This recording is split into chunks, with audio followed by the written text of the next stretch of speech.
Hello students, आज हम देख लेते हैं कि आत्मकथा और जीवनी में क्या अंतर होते हैं। ठीक है, क्या क्या है अपने पास? आत्मकथा है और जीवनी है। ठीक है, तो चलिए इसका पहला अंतर देखते हैं। आत्मकथा स्वयं के द्वारा लिखी जाती है। जो आत्मकथा होती है वो किसके द्वारा लिखी जाती है? स्वयं के द्वारा।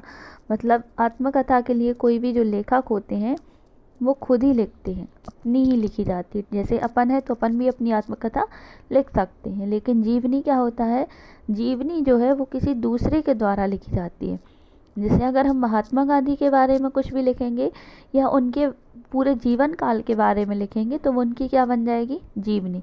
लेकिन अगर महात्मा गांधी खुद के बारे में कुछ लिखते हैं तो वो उनकी क्या हो जाती है? आत्मकथा। ठीक है, इसके बाद दूसरा अंतर होता है, आत्मकथा में लेखक स्वयं अपनी कथा लिखता है, जो खुद अपनी बात है वो लिख देता है। और जीवनी में क्या होता है? किसी महापुरुष के जीवन पर आधारित होती है। जीवनी में किसी महापुरुष के जीवन के बारे में लिखा जाता है। इसके बाद अपना तीसरा अंतर क्या है कि आत्मकथा कहीं कहीं पर क्या हो सकती है? काल्पनिक हो सकती है। काल्पनिक मतलब जो लेखक खुद की आत्मकथा लिख रहे हैं उसके बारे में खुद कुछ भी अपने मन से भी कुछ बना के लिख सकते हैं। लेकिन जीवनी क्या होती है? सत्य घटना पर आधारित होती है।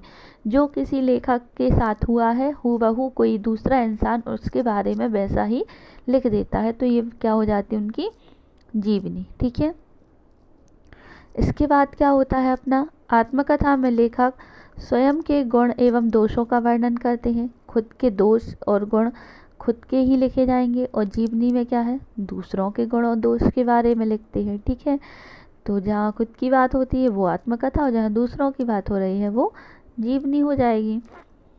फिर इसके बाद हमारा अगला अंतर है, आत्मकथा में लेखक स्वयं के विचार व्यक्त करते हैं। जो उनके विचार होते हैं, जो उनके मन में होता है वो आत्मकथा में लिख देते हैं। लेकिन जीवनी में क्या होता है?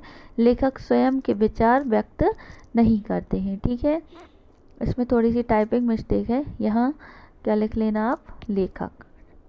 जो आत्मकथा होती है वो कथात्मक शैली होती है। ठीक है, आपको नाम से ही पता चल रहा, तो ये अंतर तो आपको वैसे ही याद हो जाएगा कि आत्मकथा जो है वो हमारी कथात्मक शैली होती है और जो हमारी जीवनी है वो वर्णनात्मक शैली होती है। कौन सी शैली होती है?